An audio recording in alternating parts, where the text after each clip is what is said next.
नमस्कार शेतकरी मित्रांनो, स्वागत आहे आपलं स्मार्ट मराठी माहिती या युट्यूब चॅनलवरती। मित्रांनो, शेतकऱ्यांसाठी अत्यंत दोन महत्त्वाच्या अशा बातम्या आहे। पहिली अशी आहे की जे राज्याचे नवीन कृषी मंत्री आहे, ज्यांनी पदभार स्वीकारलेला आहे, दत्ता मामा भरणे हे राज्याचे आता नवीन कृषी मंत्री असतील।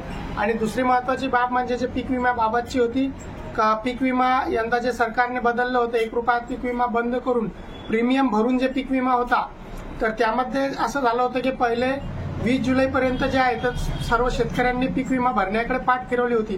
परंतु 20 जुलै नंतर जे आहे तर राज्यातील बरेच जिल्ह्यांमध्ये जो अधिक पाऊस झाला, भरपूर पाऊस झाला आणि त्यामुळे शेतकऱ्यांचं प्रचंड असं नुकसान झालं।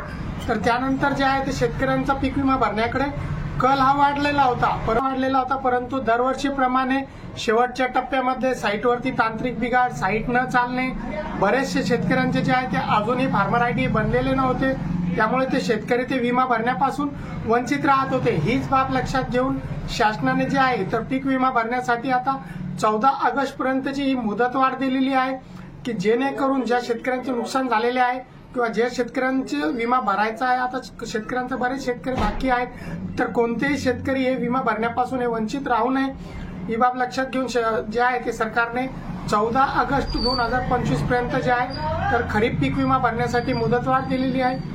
अजूनही आपण जर विमा भरला नसेल किंवा आपली फार्मर आयडी काढलेली नसेल तर फार्मर आयडी देखील काढून घ्या आणि पीक विमा हा भरून घ्या। अत्यंत महत्त्वाची आणि चांगली अशी योजना आहे शेतकऱ्यांसाठी। तर मित्रांनो, असेच महत्त्वाचे अपडेट शेतीविषयक मिळवण्यासाठी चॅनलवरती जर तुम्ही नवीन असाल तर चॅनलला सबस्क्राईब नक्कीच करा, व्हिडिओला लाईक करा आणि डिस्क्रिप्शन बॉक्समध्ये मी आपल्या व्हॉट्सअप ग्रुपची आणि टेलिग्राम ग्रुपची लिंक देखील दिलेली आहे, तुम्ही तेथे देखील जॉईन होऊ शकता, जेणेकरून तुम्हाला वेळोवेळी जे आहे तर शेतीविषयक योजनाविषयक महत्त्वाचे अपडेट हे मिळत राहतील। चॅनलला सबस्क्राईब नक्कीच करा। जय हिंद, जय महाराष्ट्र।